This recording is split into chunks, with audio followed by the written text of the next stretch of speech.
Taxi driver finds sick boy on edge of Portland woods in 2012. Police confirm missing in 1999. Portland, 2012.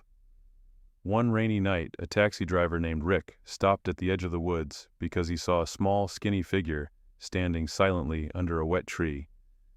The child did not speak or cry, just looked at him with large, staring eyes, purple from the cold. Rick thought he had picked up a lost soul. But when the police scanned his fingerprints to confirm his identity, the system returned a name that had long since been crossed out: Connor Bird, missing in 1999, confirmed dead. He was 10 years old then. Now, 13 years later, he is still a child, about 10 years old.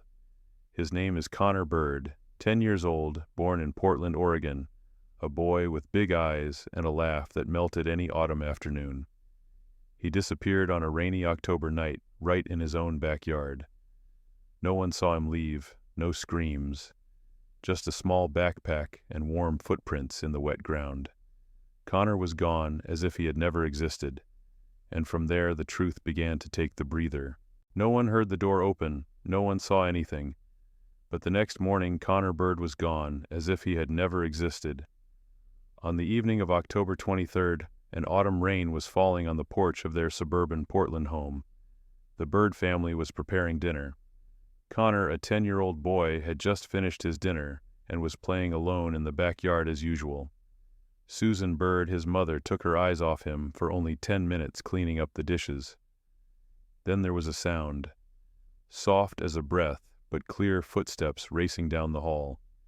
Susan turned, calling his name Connor. There was no answer. A faint sob echoing from somewhere very close by died away. The house fell silent. She dashed into the backyard. The wind was blowing leaves, the garden lights flickering. Connor was gone, but his green backpack was still under the oak tree, as if he had just set it down, and something about it made her shiver. Footprints. Tiny footprints imprinted in the damp, undisturbed soil, warm, as if Connor had just left the moment she had called his name. The police arrived that night. The neighborhood was cordoned off. Flashlights scanned every patch of grass, every hollow tree. Drones hovered overhead. There was no trace, no screams, no witnesses, no security cameras recording anything unusual. The press got involved. The image of the big-eyed, brown-haired, smiling boy spread across America. News reports ran by the hour. Someone called Connor America's little boy. But then everything quieted down. 10 days, 20 days. No one knew where Connor was. Every hope that was kindled was quickly extinguished in disappointment. The case fell into a deadlock. The police narrowed the investigation. Public attention shifted to the new story, and Connor, the child who had touched millions of hearts, was gradually forgotten like a nameless ghost. Susan didn't believe it. She didn't believe her son was just missing. She heard Connor's voice that night, and she dreamed of him many nights in a row. Each dream began with a soft, aching mommy and ended with a cold darkness. She told the police, but they just nodded in sympathy. Her family gradually avoided her. Finally, Susan was diagnosed with a delusional disorder. She was admitted to a psychiatric center in Salem. Room number 12, the window facing the pine forest, was where she began a silent dialogue with things no one could see. At the same time, in an unknown place, Connor woke up. Pale purple light shone in his half-open eyes. The room was unfamiliar. Low wooden ceilings, cold stone walls, narrow windows like cracks between two worlds. Connor couldn't remember how he'd gotten here. Nothing, just a shiver down his spine. Then a voice rang out, light as smoke, cold as steel. Welcome. Connor, you have been chosen. In the Salem Asylum room, 12, Susan Bird stared at the opposite wall. The morning light filtered through the sheer curtains, creating broken streaks of light on the floor. She couldn't remember what day it was, what month it was. But last night she saw Connor again, like dozens of nights before. He stood in his dream-silent eyes wide open. A purple light shone behind him, and his voice, or something else's voice, spoke Mom. I don't remember the way home. But every time Susan reached out, the boy dissolved into the darkness like mist. The dream repeated itself over and over again, like a worn record. Meanwhile, elsewhere, Connor wakes up. The room was cold. No door, no clock. Only a faint purple light shone from the ceiling. The boy could not remember how he got there. He could not remember his mother. He could not remember his name. Every memory was shattered. He heard voices not from anyone in particular, but from all directions. "You are chosen, Connor." The voice was not threatening, but it was not comforting either. It was just present, part of the air like the murmur of wind blowing in the deepest crevices of some long-dead mountain. At the same time, Susan began to write. She kept scraps of paper, cigarette packs, napkins, toilet paper, to record every detail of the dream: the purple light, the stone room, Connor getting thinner. He didn't call for his mom, he was quiet. The doctors thought it was post-traumatic stress disorder. They increased the sedative, but Susan knew deep down that it wasn't just a dream. On the 30th night, Connor dreamed of himself. He stood before a mirror. No, not a mirror, a flat, clear surface like still water. From the other side, he saw himself as a child. Bright eyes, rosy cheeks, a ringing laugh. Connor raised his hand to touch the cold surface. A shadow passed behind him, and the familiar voice deeper echoed, "If you remember, everything starts over. If you forget, you will be me." That's when department appear. It was unclear who it was or what it was. It had no shape, just a solid mass as dark as soot, moving like smoke but heavy as stone. Tari didn't touch Connor, but whenever it was there, the air in the room disappeared. No wind, no smell, just thick silence and a feeling of being swallowed. Tari shows Connor the past. A winter evening. Cars, skidding headlights, flashing screams. Then the screech of metal. And a young girl's face. Wet hair, purple lips, wide eyes. She looked at Connor as if demanding he remember something very important. "You saw." Tari's voice hissed. "And you turned your back." Connor didn't know if it was real or a hallucination, but every night Tari showed him the scene again, clearer, more brutal, and each time the guilt tightened around him like the drowning man's grip on the living. One day Tari said, "You cannot leave here, because you are the vessel, the container," Connor asked. But he didn't need an answer, he could feel it, something inside him. A soft breathing behind his neck, a heartbeat that wasn't his dreams of a strange girl named Kathy. At the asylum, Susan wrote the last line in a notebook hidden under her mattress. "I believe Connor is still alive, but something else is holding him back. Something that knows my name." That night, the light in her room flickered 3 times. The wind blew in through the closed windows. And in the mirror, Susan saw another pair of eyes looking back. Not her own, not Connor's. The eyes of something that had never belonged to this world. Connor sat alone in the pale purple room, his eyes fixed on the opposite wall, where a crack lived and breathed. He couldn't tell if it was day or night, because the purple light never changed. And then one night, morning or afternoon, the wall began to flow, like ink, like a torn dream. Tari walked in, not on foot, not through the door. It appeared as if it had always been there, only Connor's eyes hadn't adjusted enough to the darkness to make it out. A black entity, no shape, no eyes, no mouth. But Connor knew it was looking, knew it was smiling. "Connor, you are my beginning." Tari's voice wasn't a sound. It was a feeling, like someone whispering in your ear while you were dreaming, like a memory that wasn't yours, but was etched into your bones. "I saw Kathy. Did you forget?" she called. And I turned away. Connor shuddered. That name Kathy came up again. Every time Tari said it, a pain shot through the back of his head, like a needle stabbing into his memory. Connor remembered something, a lake, another child, and the scream died away. No one turned around. Tari wasn't just in the room. It invaded Connor's sleep, his thoughts, his very form. One morning Connor caught a glimpse of himself in the mirror, his eyes bulging, his pupils dilated, his hair stiff as if dipped in ice, a black mark on his shoulder as if burned. But when he touched it, he felt nothing, as if it were someone else's skin. He began to hear whispering, not from Tari, but from inside. A girl's voice, childish pleading, "Let me out. I want to go back to my mother." Connor backed away. Every night the voice grew clearer. He dreamed of the little hand poking out of his chest, a crack like a broken mirror. And when he opened his eyes, the fingers were still imprinted on the cold skin. Elsewhere, Susan in the mental asylum suddenly screams in the middle of the night, "Don't let it get to my child." The nurse ran in.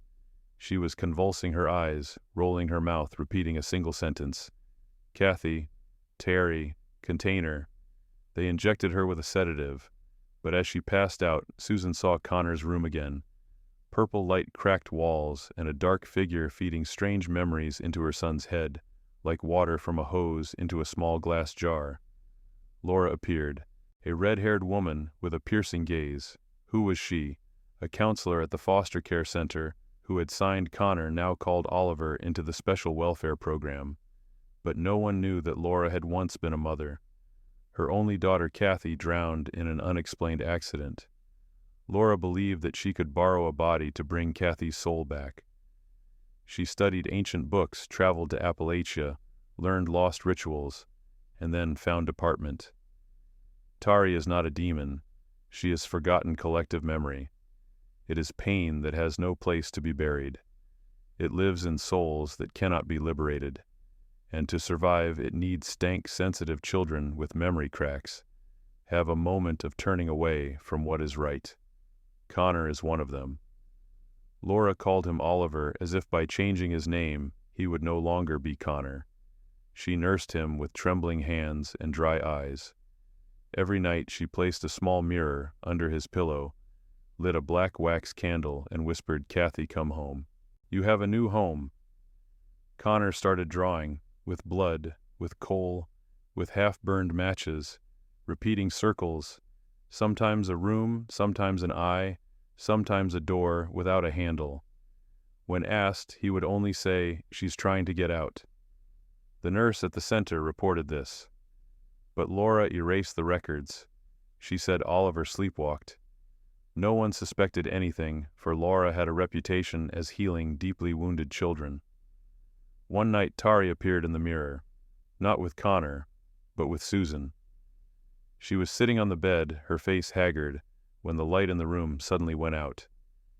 In the mirror it was not her reflection, it was Connor, bulging-eyed, gaunt, and behind him a growing black mass.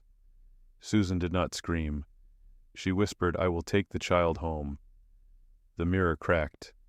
A small stream of blood dripped from Susan's hand onto the pillow. It was unclear where it came from. Tari is possessive. Connor was no longer fully conscious. He spoke in two voices, one sweet childish and the other hoarse, dry as rotten wood. When Laura asked, "What is your name?" he replied, "Oliver and Kathy." Terry opened the door. Kathy's spirit, young, lonely, and utterly in love with her mother, was taking over Connor's body like roots clinging to a rotting house. And Tari, a being fed by the pain of mothers who have lost their children, had found the perfect human form. It all starts again, not from dreams, but from matter. 3 months after Connor disappeared, a heavy rainstorm hit the Portland suburbs. The sewers overflowed, and part of the land behind Susan's house collapsed. A utility worker found the blue backpack peeking out from under a second layer of dirt, where the original soil had never been dug up. The backpack was still zipped shut. There were no toys or books inside, just 3 things: an upside-down ink pen, red, almost black, a pair of white socks covered in dried mud, and a small, crumpled piece of paper scrawled in childish handwriting. "Kathy is sleeping inside me. Don't wake her up. No fingerprints, no hair, no DNA." It seemed like this backpack came from a place that didn't belong in reality. Inspector Wilkins, who had been in charge of Connor's disappearance, was called back. At first he thought it was a sick joke, but it wasn't the pens or the socks that changed his mind, but mud, lab confirmation. The socks' sludge didn't match any soil in Portland or even the entire state of Oregon. The microbial makeup was unfamiliar, including an ancient fungus previously only recorded in a sealed cave in Chile. Susan was informed.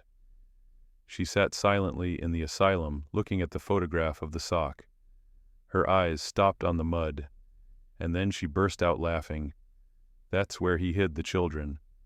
Darker than the grave.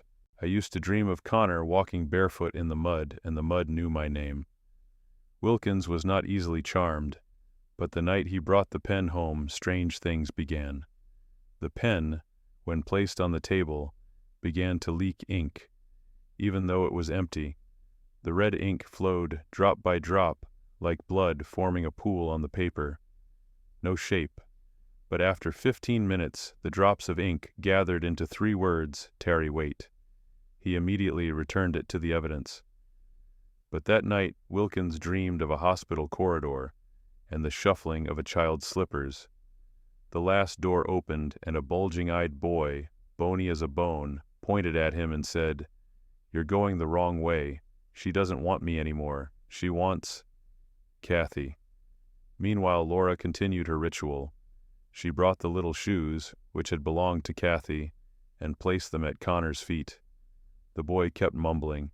Every time Kathy woke up, Connor's eyes became strange, no longer fearful, but empty like a mirror reflecting dead water. Laura wrote in her diary, "Kathy is fine. She still needs time to adjust to her new body. Oliver is a good body, soft, fragile. Tari told me not to be afraid. Tari promised me a new family where Kathy would live forever." Susan, after touching the photo of the sock, begins to have memories that do not belong to her. She saw the stone room. She saw Tari. But this time she's seen from Kathy's eyes. Fragments of the drowned child surfaced from a strange memory, the cold, the smell of the river, the unheard screams, and Laura standing there screaming hysterically. Susan understood Tari did not capture Kathy. Kathy called Tari, with her mother's own pain of being forgotten. A team of supernatural investigators was called in after internal police refused to continue. They analyzed every detail. The upside-down pen is a kind of transforming object. It does not write, but oozes memories. The mud socks contain carbon molecules that show signs of non-linear decay. The note did not match any of the handwriting samples from elementary school students, but it did match Kathy's handwriting at age 7. The girl drowned 6 years ago. Connor, Oliver now, stopped sleeping, stopped eating, but he lived. He was so thin that his collarbones were razor sharp, but his skin wasn't peeling or pale. He just kept quiet, drawing concentric circles with his eyes in the middle. Every time Tari appeared, he retreated, but Kathy advanced, and Laura, every time she saw that look, smiled through her tears. "You're back. You're my daughter, even if only in part." One night, Piper, a 14-year-old girl, who had been in the same center as Oliver, heard a knock on her door, 3 times evenly spaced. When she opened it, no one was there, but a folded piece of paper was placed at her feet. "Piper, run. She killed Endy." Endy, her younger brother, was the last person to come near Laura to visit Oliver. He disappeared 3 days later. Piper immediately called the police. The police raided Laura's home after Piper led them to the hidden room. They found Oliver barely moving but still breathing. His skin was pale, his eyes were open, his hair was falling out in clumps. Laura sat in the middle of the room, making 3 straight lines on her skin, like the marks on Susan's wall. Her mouth muttered, "Kathy, you chose wrong, but I did not. I gave my soul, and Tari will be reborn in a permanent form." She then used the same pen to end her life. Red ink oozed out like blood soaking into Kathy's shoes placed at Oliver's feet. Oliver, real name Connor, is saved. But he was no longer the same. His eyes were wide open, his teeth were broken, his voice had layers of sounds. The doctors called it multiple psychoses, but the neuroscans showed no damage. Susan was released. She went to the hospital, touched his pale face, and whispered, "It's okay, honey. We'll peel back the layers and call you back." She placed a mirror on the table, small and round like Kathy's childhood mirror. On the rim she wrote a single line, "Be yourself, my child." But that night Connor stood before the mirror again. Hands shaking, he looked into his eyes. There was no reflection now, just two bottomless pits. And he whispered, not to his mother, not to Kathy, but to Terry is waiting. That night the moon was as dim as if it had been scratched. The air was thick as black wax. Connor, or what was left of him, stood still before the small mirror Susan had placed on the table. His hand trembled as he touched the edge where his mother had written, "Be yourself, my child." Connor's eyes were glassy like mud. A whisper emerged from his throat, hoarse, polyphonic, as if two voices were speaking at once. "Terry is still there. Terry hasn't left." Susan stood outside the hospital room, her hands clutching the hem of her gown. She knew time was running out. Connor was slipping further and further away from this world, not in distance, but in being. Every day he lived, his true soul sank deeper into a darkness that no doctor or ordinary prayer could reach. Susan decided to break the rules. In Salem, where she had been imprisoned, Susan had heard of an ancient ritual passed down from her Appalachian mother's side of the family. Her great-grandmother had been a firekeeper, a shaman who channeled spirits and sealed entities.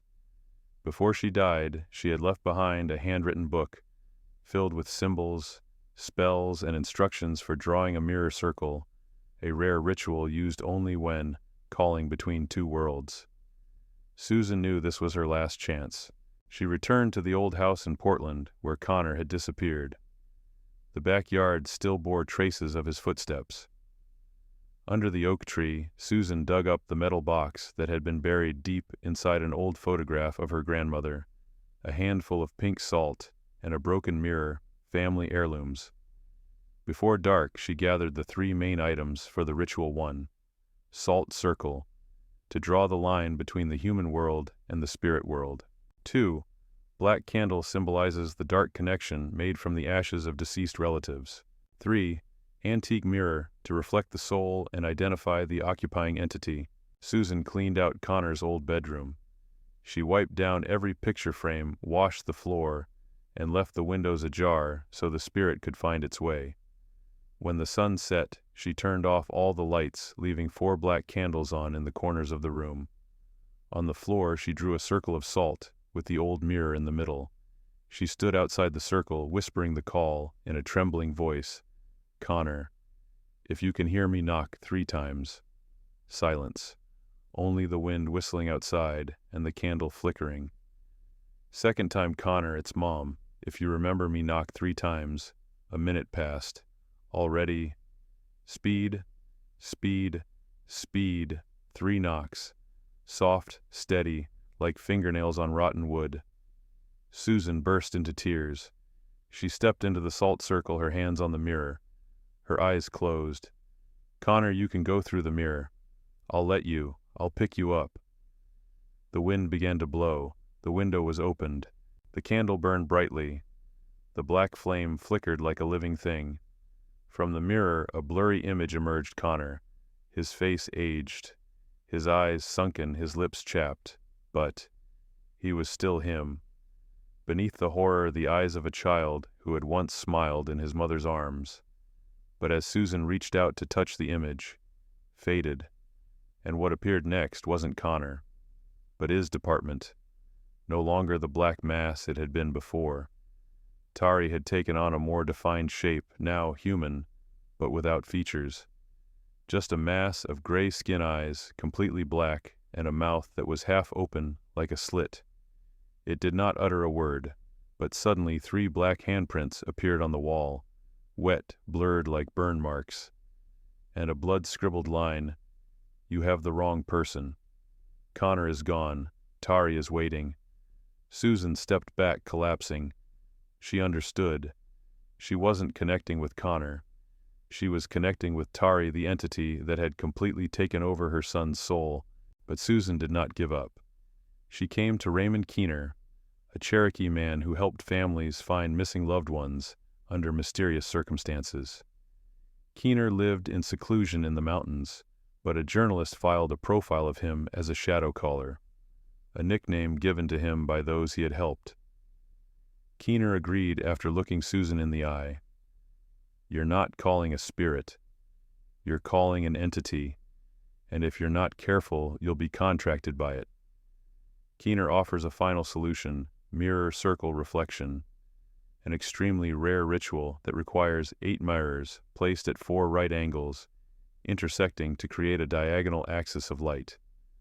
The celebrant sits at the center, using the reflected light to break the soul's bonds. Susan had to be the one to do it. No one else could call on Connor as strongly as she could. Monday night. They set up a ritual room in the same room as before. 8 mirrors were arranged, candles burned red, and salt was sprinkled in a spiral. Susan sat in the middle, clutching a keepsake, Connor's old shirt, and a photo of him when he was 5 years old. She called name Connor Bird, not Oliver, not the vessel. "It's Connor, my son." From between the mirrors, the air rippled like water.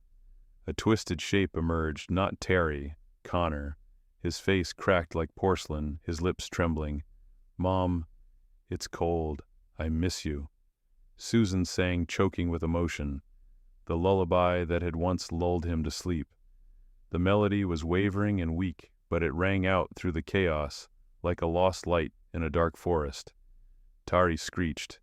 He appeared in the 8th mirror, screaming, attacking. But the reflections from the other 7 mirrors began to counterattack lights, intersecting at the center, burning the darkness. Connor struggled. The mirror began to crack. Susan sang louder, her hand on the center mirror. "Come back to me, Connor. Be my son. Be yourself, broken mirror." A stream of pure blood fell from the air. Not red blood, but silver, shining like mercury. It dripped onto the salt, flaring the candle, and then going out. All is dark. The next morning, Susan woke up in a circle of cold salt.